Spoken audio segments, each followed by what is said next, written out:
Hello, everyone.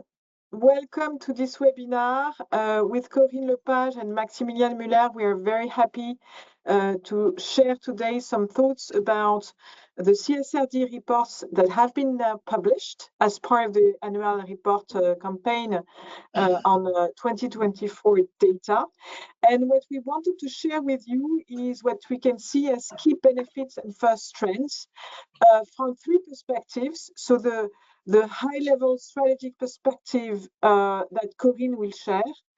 And on Maximilian's side, the perspective of a researcher. And Maximilian will introduce himself later, but he's very well known now for his famous sustainability report navigator. Thank you very much for that, Maximilian.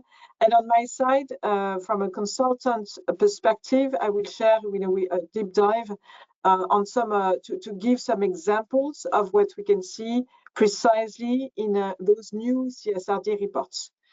But let's start with the big perspective from geopolitical perspective, and also from give a strategic view on what's happening in for large companies when they submit their reports. So the floor is yours, Corinne. Thank you very much, Carol. Good morning, everyone. In agreement with the European Commission, the European Parliament has agreed to postpone the application of CSRD and duty of care directives. Meanwhile, in France, the DDAD-DU law, adopted on April 2 and 3 by the National Assembly and the Senate, decided to postpone the implementation of the directive for the second and third waves of companies affected by the CSRD by 2 years. Thus, the second wave will be postponed to 2028 for the 2027 financial year, and the third wave to 2029 for the 2028 financial year. The law decriminalizes sanctions, removes the time limit for obstructing the mission of certifying sustainability information, and offers the possibility of not mentioning certain information. It also reduces company obligation to provide greenhouse gas emission reports.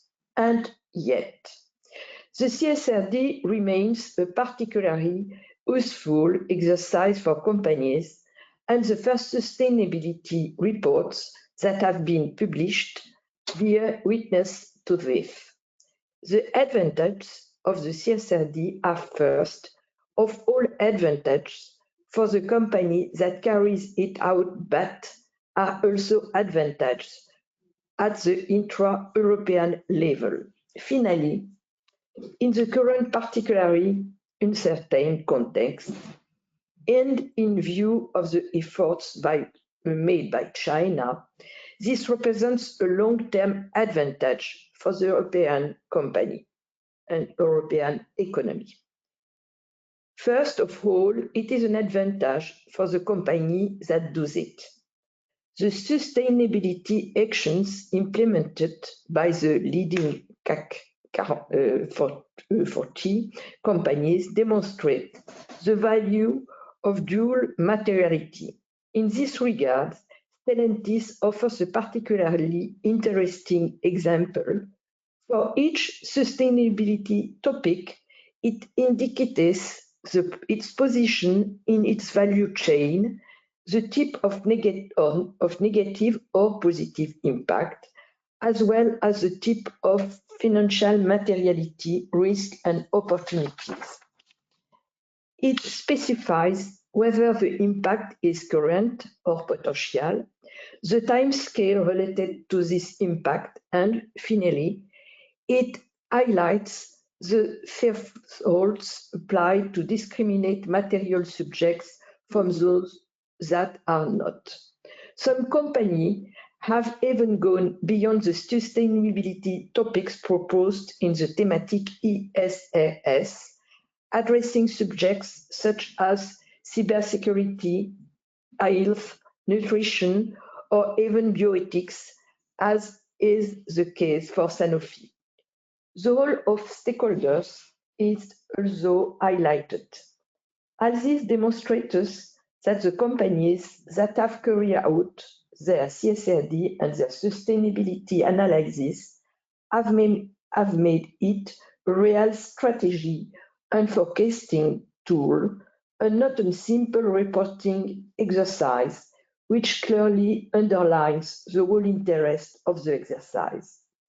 A number of companies which did not actually have any obligation as of 2025 have decided to play the game to fit into the logic that links the short, medium, and long-term strategy. Moreover, according to initial statistics, a percentage of companies have presented their IRO tables in their sustainability reports. 77% of them have formalized a transition plan. The second part is that of the advantage at the European macroeconomic level. As already pointed out by the EGGC, Institutional Investor Group on Climate Change, the CSRD provides an harmonized format for representing ESG strategy and performance. This harmonization is very important for investment funds that take ESG criteria into consideration, as well as for non-governmental organizations, and more generally for civil society and consumers, in order to compare the real efforts of each company on ESG criteria. Finally, for the companies themselves, they allow them to focus on the most important criteria and avoid distorting compensation. It allows progress to be made in the progression of the value chain and collectively manages the real and salient risk that an economy sector or industry faces. Thus, it is a form of strengthening of the European economy, of resilience, of adaptation to climate disruption, and more generally to potential crises, which is made possible by the CSRD. But the advantage is also geopolitical. Indeed, as Mario Draghi rightly pointed out, if Europe can no longer transmit its value to its citizens, it has lost its raison d'être. Its values are fundamental to innovation and strong economic growth. We are the largest market in the world. Thailand is currently drafting mandatory legislation. China, Indonesia, Australia, and Japan are just a few examples of countries developing ESG reporting requirements. Therefore, more than ever, we must be inflexible in the application of CSRD and the rest of the CS3D.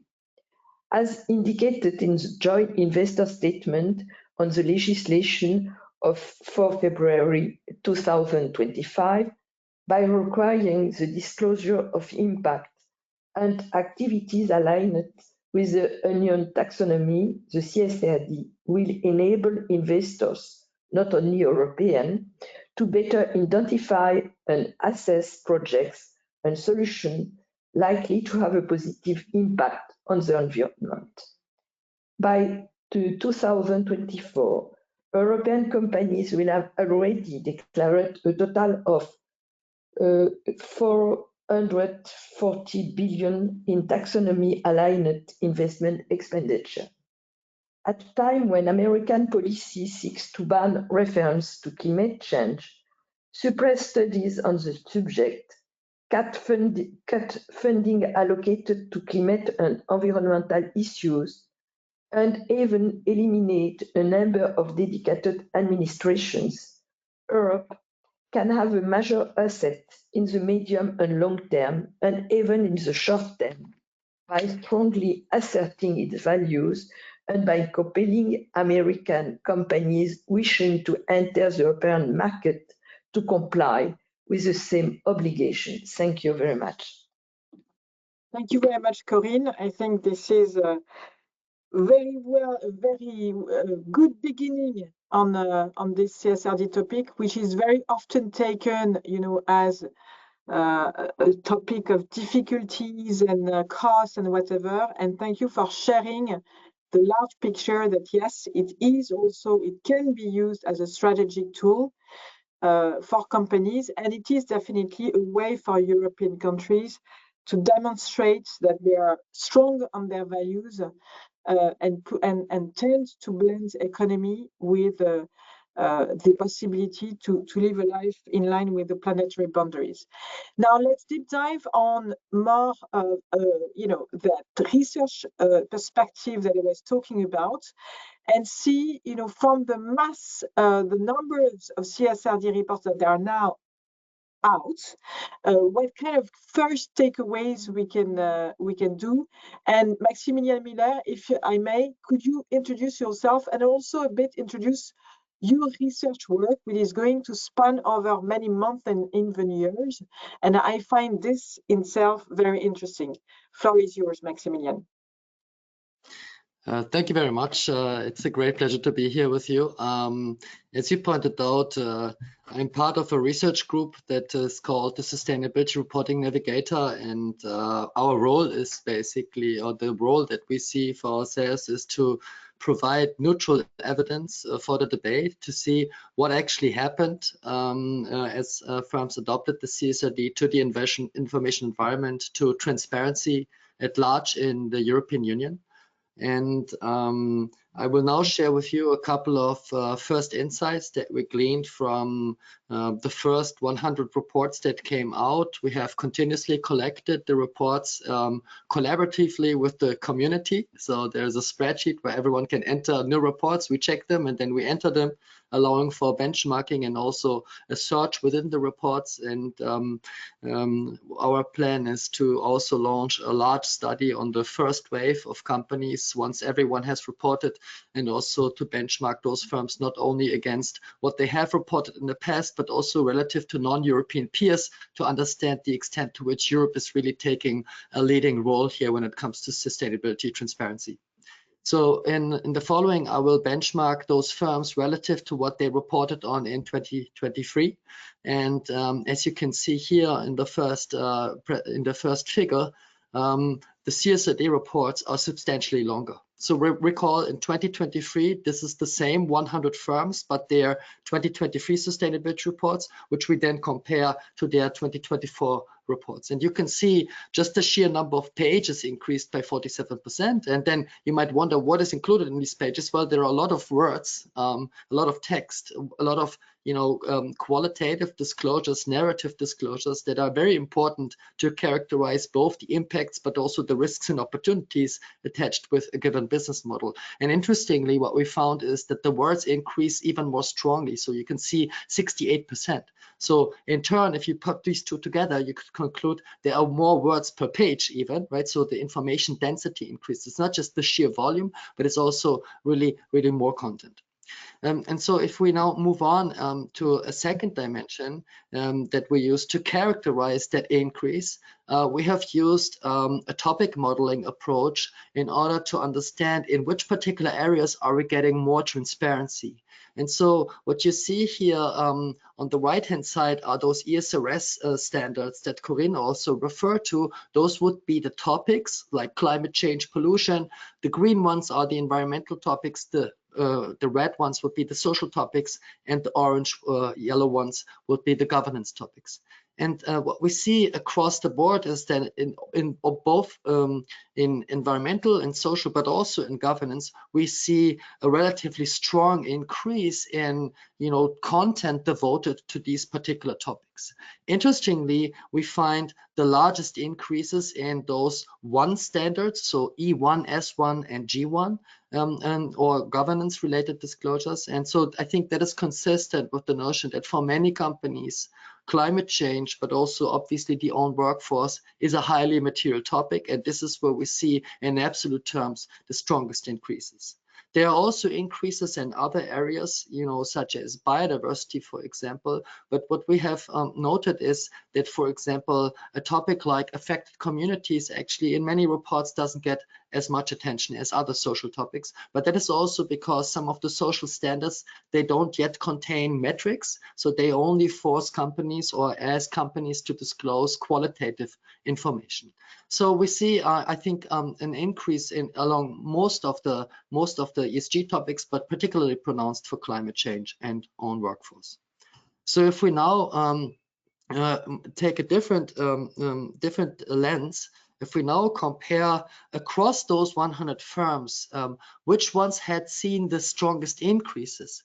For this analysis, we basically put firms based on their 2023 reporting into 3 buckets. Okay, so you have the kind of the lowest, the medium, and the highest firms. Those would be the firms. The lowest would be the ones with the shortest reports in 2023, while the highest would be the ones with the longest reports. And the interesting part is that we get most of the transparency increase for the CSRD actually for those reports that were relatively, weren't sharing that much sustainability information.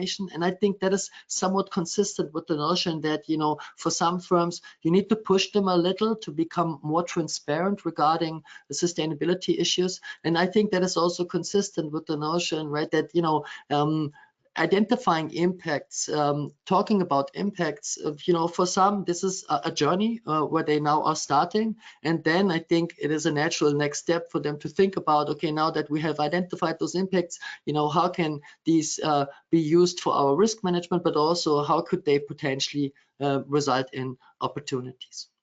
Another aspect on the next slide that I would like to show you that I found interesting is that when we split the firms into those that already integrated sustainability into their main document, into their annual report, vis-a-vis those firms that had used a separate sustainability report, that especially those firms where it was already integrated saw an increase, while those that have been using a separate sustainability report, for them, the increase is much more muted. How do we interpret this finding? Well, if you had a separate document, you had much more space to talk about sustainability issues, but now that you need to integrate it into the annual report, you need to focus the reporting a little more strongly in order not to create a document of, 800 pages, which potentially would result in informational overload. So we do see, some focusing on behalf of those firms that had been using a separate sustainability report. And another analysis that was presented on the next slide that we found kind of interesting is the notion of materiality. Now, we have already talked about double materiality. So it's not just, what is impacting the company, but also how the company impacts the people and the planet. And so for this analysis, we have used materiality scores by Data Moran. This is a kind of a company that would give you, materiality scores, and you could then fine tune them. And we have used them as a benchmark to see, are we getting more transparency for topics that by external benchmarks are deemed to be material for a particular company.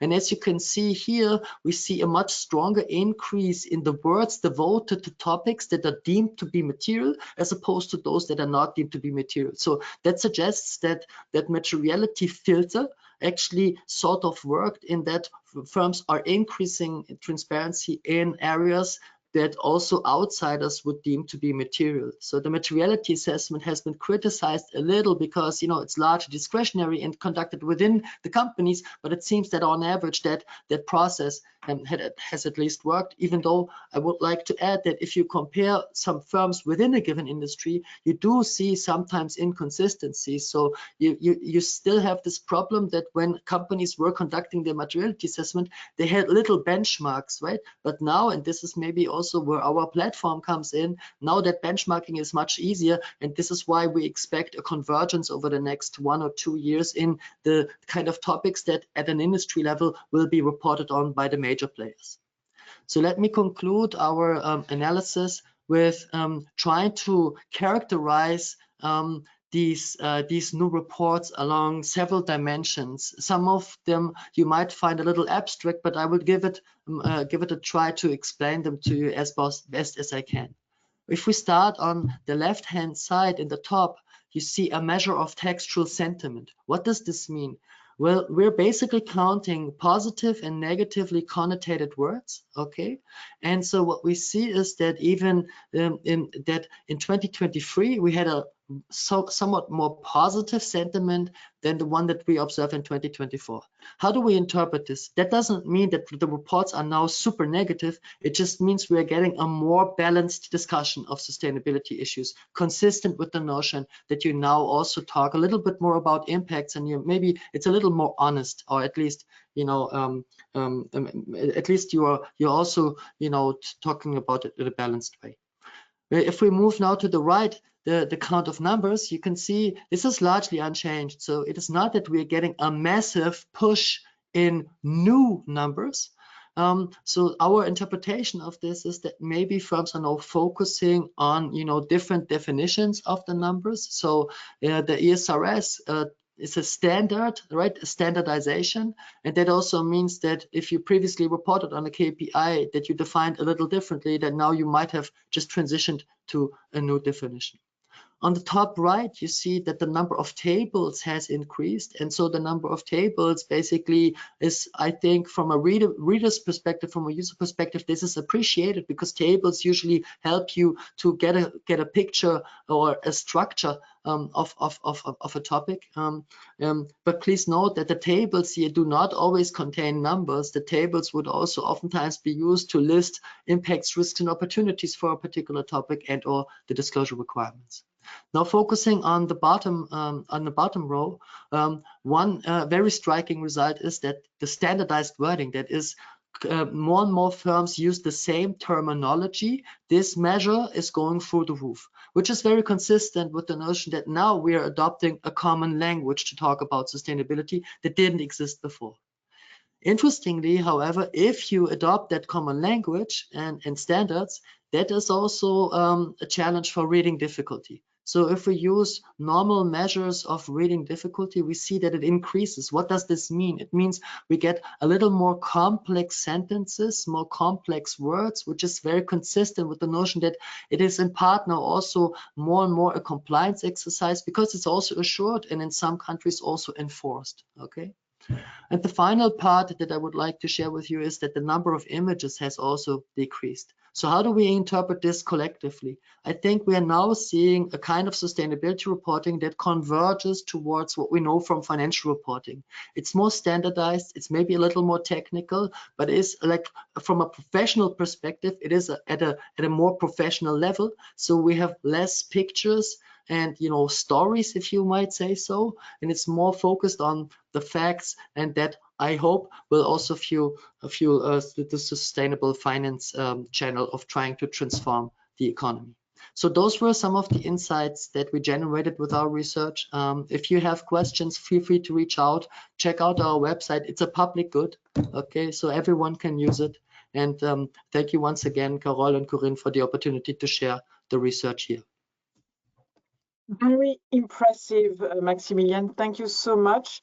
I love this sustainability reporting tool and the fact that it's a collective effort that everyone can contribute to, mentioning a new report that has been published. And thank you for sharing those first takeaways, the fact that we now have a common language, more professional, less stories and more facts. A bit of more precise figures as well. So I think this goes into the right direction. And as you rightly said, it's a journey, and I think we will see a convergence, as you were saying, on some elements. Okay, so what we wanted to do also with Corinne and Maximilian to complement this strategic view and this research view is also to do some deep dive on some real reports. So I've taken some examples and wanted to share, 4 key benefits that I can see when supporting clients when they do their CSRD journey. So if we go to the next slide, one of the first elements is, a exactly in line with what Maximilian said. I want to deep dive on some examples of categories of ESRS which are very common. Obviously, the GHG emissions reporting is number one, top of the list. Most companies report that, so we'll have a view on some examples. You mentioned Maximilian, biodiversity, and Corinne, you also mentioned that on environmental topics, sometimes companies find their own topic very singular, very specific to their company. But I wanted to give an example of circular economy practices, because I think this is a promising topic where we can have more and more progress over the years, and to make our companies more sustainable. And then I will end with I will not talk about own workforce, even though it is a widely covered section in all the reports, but we will have an example of on business ethics and corruption and bribery, to see how one company has reported on that. So that's a very subjective choice, but if you go to the next slide and start with decarbonization, the first example I wanted to share is of Covestro.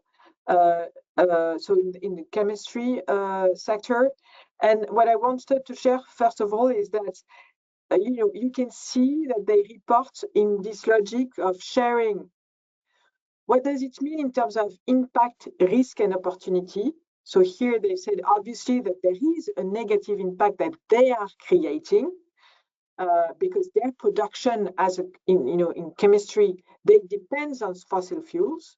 So they create CO2 emissions. That's obviously a negative impact. But they also mention that they can have a potential positive impact if they are able to pivot to the use of renewable energy. And they say that this can generate positive impact not only for themselves and nature, but also on local communities. Then you have the section on description of targets and action plan. This is what I think is very interesting, is that transparency we can have with the CSRD report on what companies are actually doing.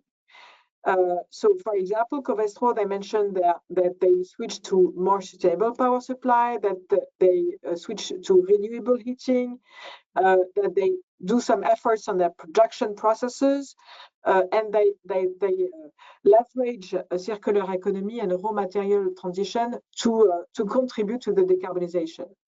Then, in terms of metrics, you can see in the graph to the right side of the slide that they were reporting on some figures on carbon footprint already in 2020 and 2021. But now they are getting more and more precise, and this year they were sharing, really following the GHG protocol and category by category, but also even more interesting, explaining their journey towards their target in 2030, measuring and sharing how each lever will contribute to their decarbonization targets. So you have this notion of actions and results, quantitative results to reach a target. That's what I find very interesting. If you see on the next slide, another example related to decarbonization with Quels, not only they share the same logic of measuring and sharing how each lever contributes for 2030 target and even for 2050 target, but they are pretty precise in the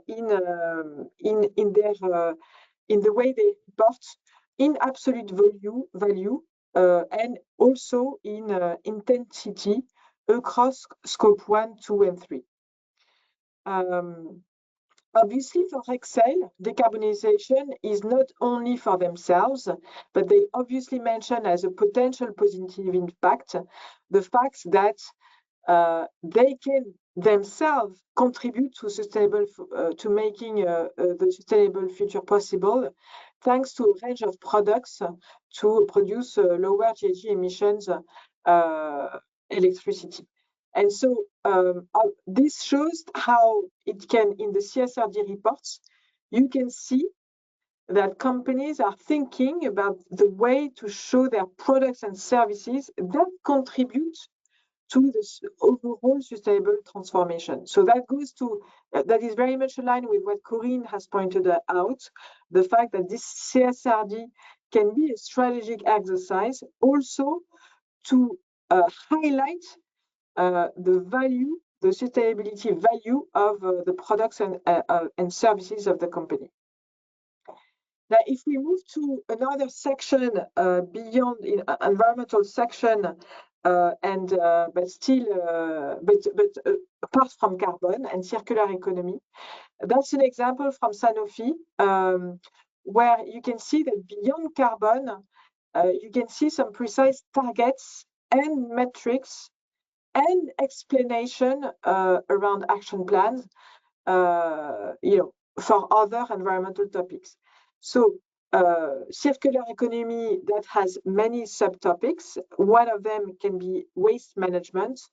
And Sanofi has said, has taken very precise and shared very precise targets by 2025, by 2030, how they want to reduce the generation of waste, but also measuring the number of recycled and non-recycled waste they are going to generate, again, being very precise in their targets. Next slide. In the circular economy, there is obviously other practices, not only waste management reduction. And for example, Covestro, if we go back to that company, they are transparent on the fact that they are willing to build a target, and that they have started actions not only on waste reduction, but also on eco-design. And even more interesting, I find, they were vocal on the partnerships they have created for circular economy. For example, mentioning the fact that they are involved in a consortium of 16 companies related to collection of water, energy, and substances post-production of their chemicals process. And also working with other companies to innovate around technical processes that are less and with creating less energy consumption and less consumption of raw materials. Something that is pretty striking in many reports, companies are sharing now that they are willing to build a target, or they are willing to build an action plan, but that they are not yet there. That they are not there yet. That's exactly in line with Maximilian, what you said about the journey. They say, here is where we stand today.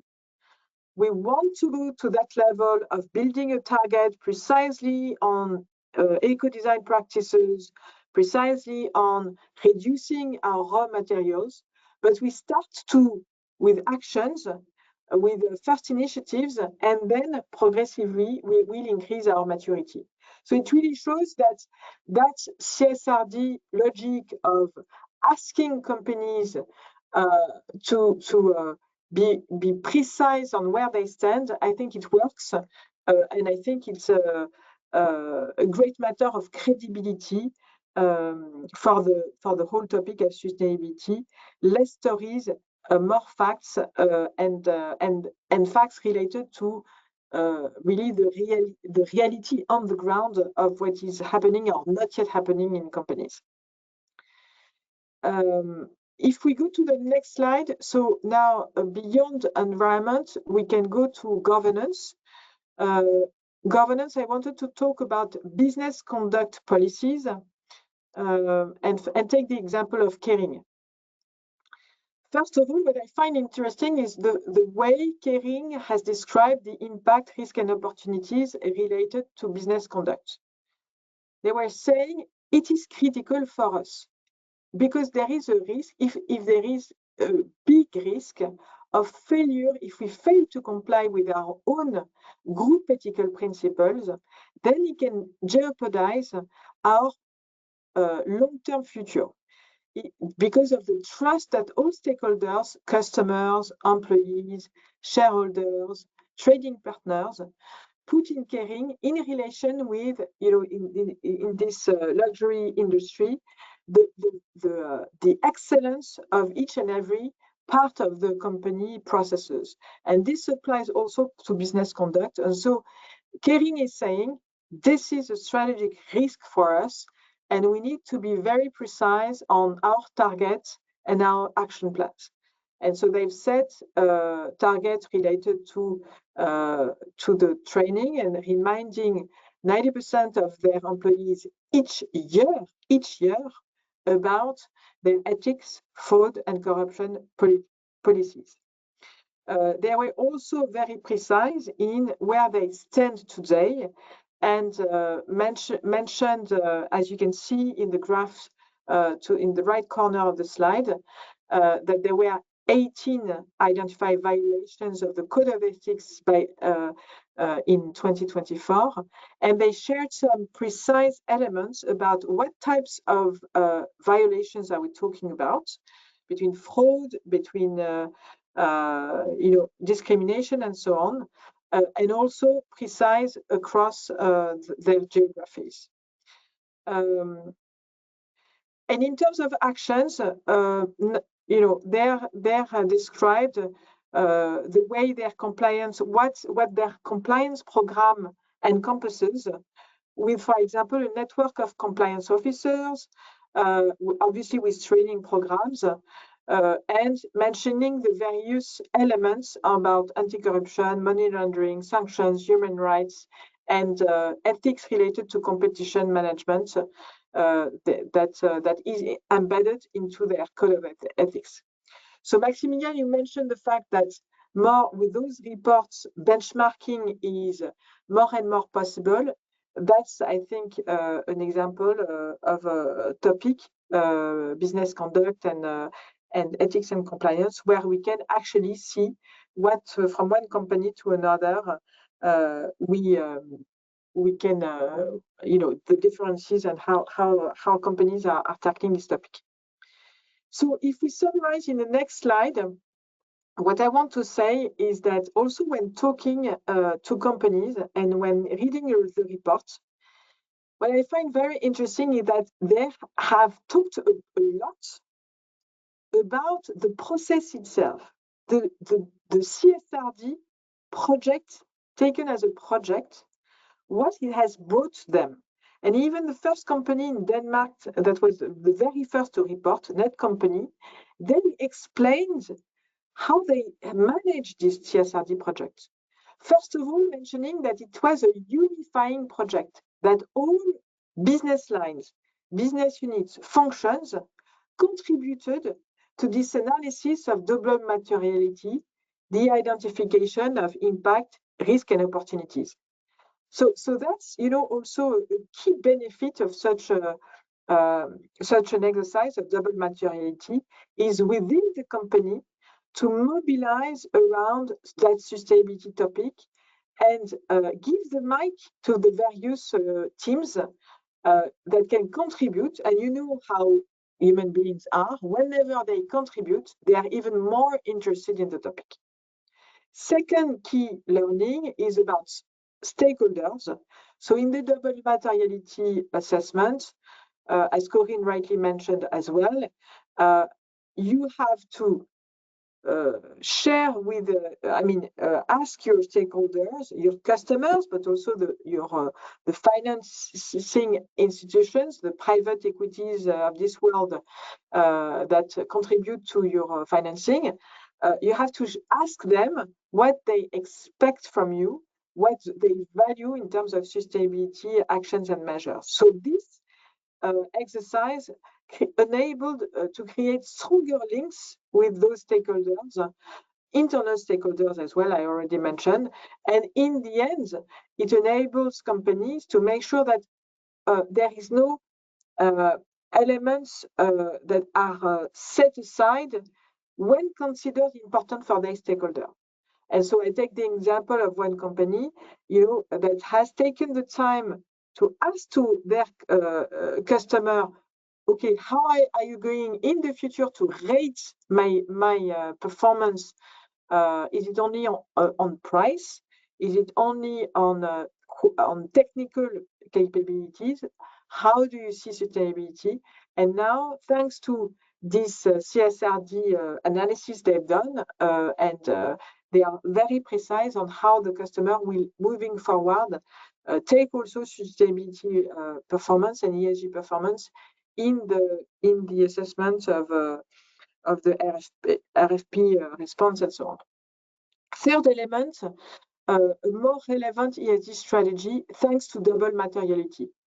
Since you have a comprehensive view of risk and opportunities, of course, you can, and deep, in-depth analysis with great precision, thanks to the mobilization internally and externally, you can define more precisely what makes sense in terms of priorities, what makes sense in terms of actions. And then obviously, and we'll not come back to that because Maximilian tackled that very well, you have a more comprehensive, reliable, harmonized ESG reporting that is, in the end, more professional and with a structure that for the financial institution is much easier to grasp. Of course, this comes with a price in terms of resources, internal and external resources, a price of understanding this methodology that can be complex. It comes with the price of facing the difficulty of collecting data that can be eased by some tools, obviously, and also the uncertainty of the regulatory landscape has not made the journey so far easy. But in the end, we can see some very strong benefits. Some companies, and Corinne rightly mentioned that, which were not obliged, had no obligation this year to report, they decided to still do this first step. And I think in the end, all company see the value it has. It is a journey. There will be, even for the companies, the large companies which have already reported this year, it's going to be a journey because maybe many of them are going to equip themselves better, to get more organized, to define targets and actions more precisely in some areas where they said so far in first year we'll start with the obvious on decarbonization, but we'll keep, for example, circular economy targets for later. So there will be a journey, a year two, where I think we will see even more maturity, even more maturity. That's it on my side that I wanted to share. So I suggest we can, I don't know if we have some questions, Lise-Hélène, shared by the participants. You can ask questions in the chat. Yes, we have so far 2 questions. And the first one is for Maximilian. How do you expect the revised RSRS to impact your findings?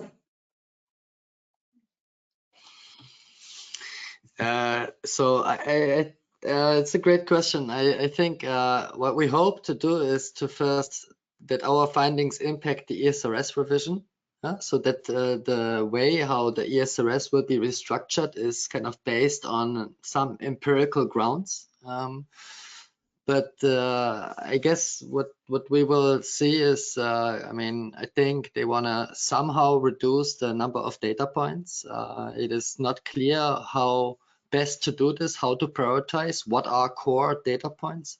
And I think our findings can inform this, but we will probably see a focus on, say, more the quantitative side than the qualitative side. At least that is what was expressed. But in all honesty, I think we have to differentiate here two main groups of firms. So the whole omnibus debate is really about firms that have never done this before and postponing it for them and then making it a little easier. I think the kinds of firms that we have analyzed, they would be typically, you know, first movers, pioneers. I think they have now set a new transparency standard. And then so I'm not sure whether they will really, you know, just go back and say, okay, now we need to do less. But I think if those strategic benefits are there, my sense is that they will now try to use all the new information and the data to actually put it into action, right? And then benefit from that investment which they have taken. So I'm not so sure whether the kind of the front runners, those largest firms, whether they will see a massive change in transparency. So that would be my prediction, but you know, I don't have a glass ball. Thank you very much. Another question for you, Maximilian. Reporting aside, can you, through the analysis, see if GHG emissions have reduced 2023 to 2024 for reporting companies? That's a great question. So I think the biggest benefit really is this benchmarking, right? But then benchmarking based on the data. So we are in the process of extracting these data points. So not just find out, do they talk more about climate, but really those granular data points. But so far, we have not been able to give a comprehensive analysis. There are a few things to bear in mind, though, when we now think about changes in greenhouse gas emissions.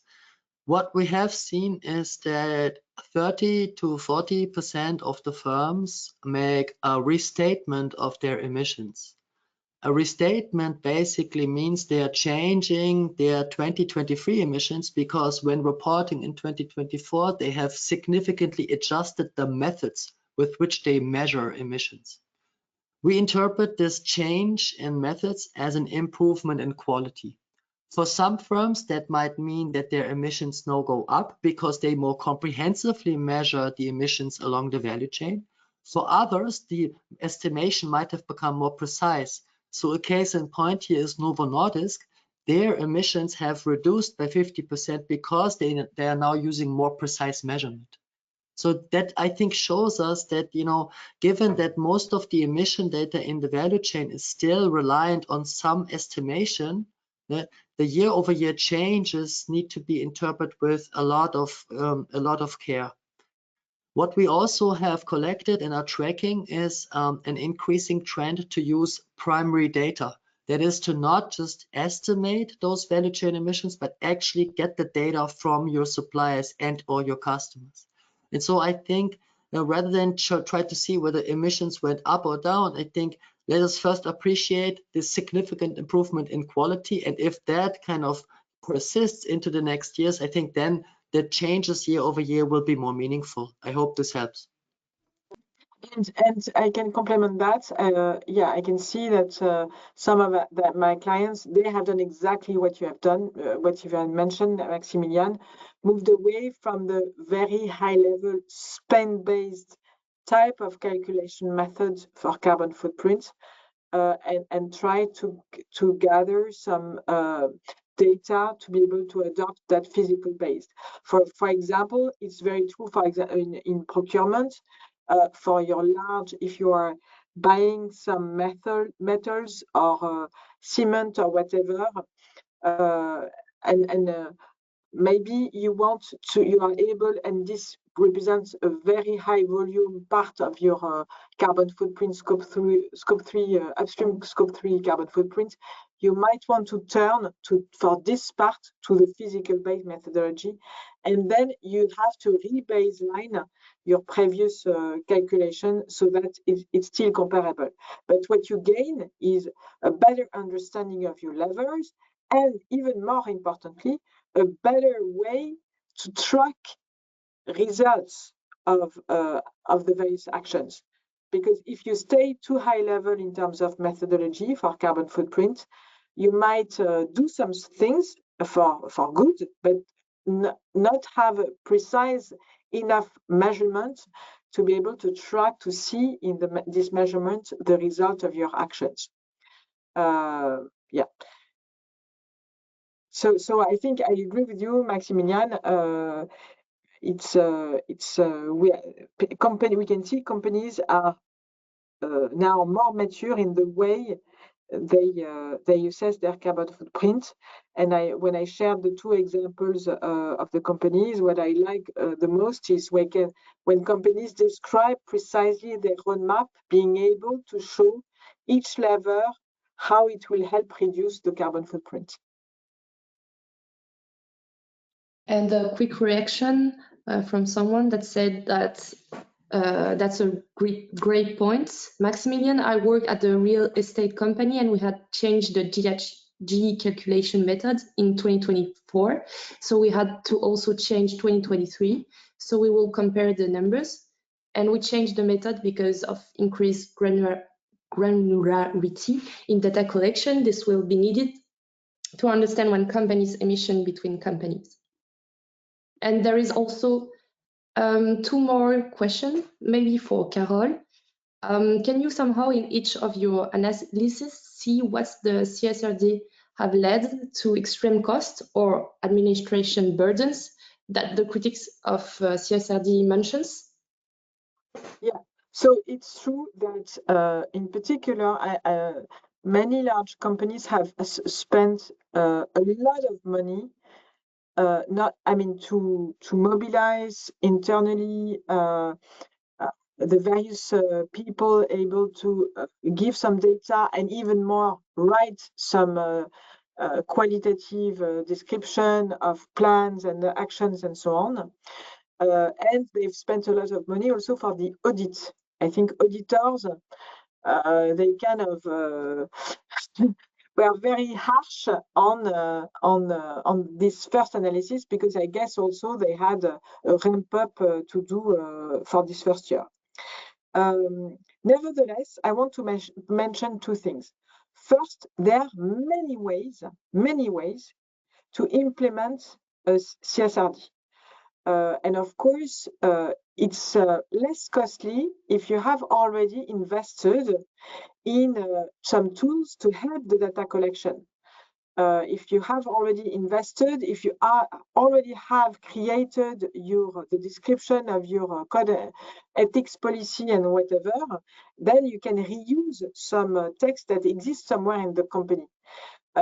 The step is pretty high and comes with the cost when you start from scratch. And it's a bit like Maximilian said, of course, also you can see that for companies which were starting from low, I mean, the step is high compared to the first CSRD report, and thus repairs a significant cost.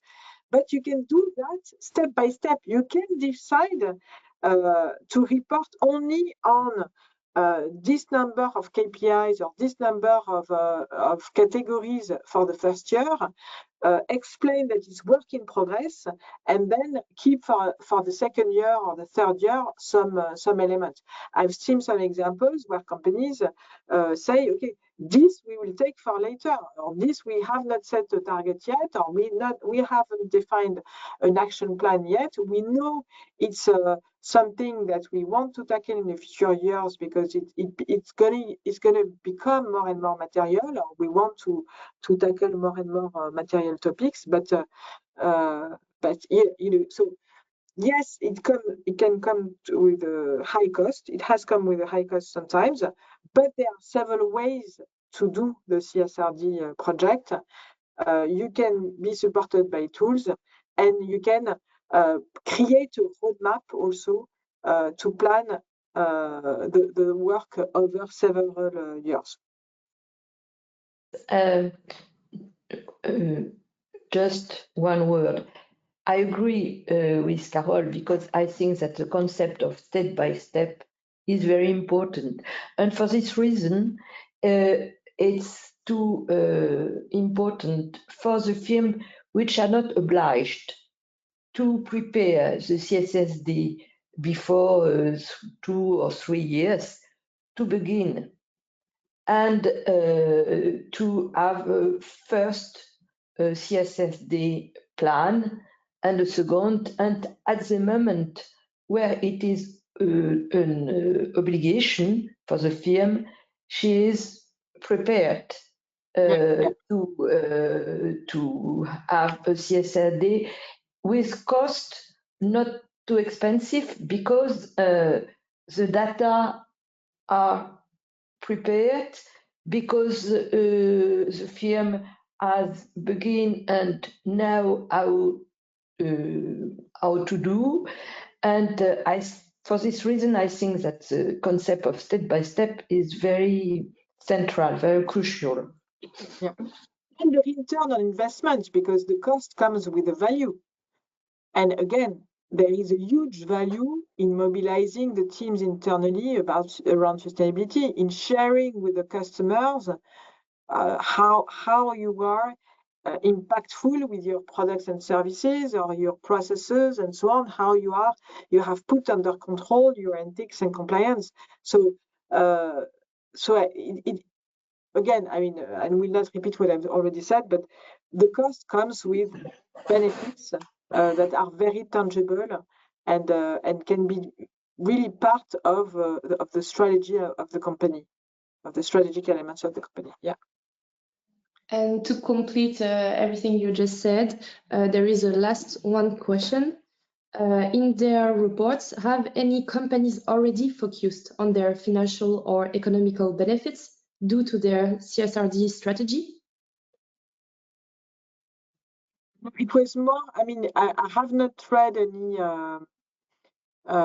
any tangible figure saying, okay, the fact that itself creating a report generates that amount of money or cost savings, but qualitative, I can tell you that many companies have created pages saying, here's what we have done, and here's what we have liked about it. And but I shared some example of a net company. Again, I was surprised by this very first report in Denmark, net company, pretty early in January. They are vocal on what they found interesting in the process itself. I can maybe just add to this. It's like a direct reporting benefit, but we have looked at the extent to which companies can financially quantify the risks and opportunities from certain environmental topics. And so this is where companies are still relatively hesitant. So my sense is that it will take some time for them to really try to trace and measure, like the next step to integrate the ESG or sustainability with the financial reporting system. Right? But the moment they will do this upgrade, then it becomes much easier, I think, to also estimate the potential benefits of this exercise. Yeah. Again, I will say that more to come, not only from the regulation perspective, but also from the research perspective with Maximilian. And I think we can conclude with that. Corinne, I don't know if you want to say a last word for conclusion, as a conclusion. Good. You can conclude, Carl. Yeah, no, but so as a conclusion, I will say, I mean, I think CSRD can be a strategic tool for the company, can be eased now that we have examples on the table. It's a journey for large companies, because year 2 will be with more maturity, more tools, and less cost for sure. And for mid-sized companies, it's a journey that is worth starting early with the step-by-step approach that we have mentioned. benchmarking is there, also to be able to grasp some great ideas, concrete ideas, partnerships around sustainability, real actions. I think this notion of transparency can also help mid-size and smaller companies to get inspiration from large groups in terms of which have described now with precision the actions they are taking towards the ESG topics. Thank you so much, Corinne and Maximilian, and Thank you. yeah, have a great day. Thank you.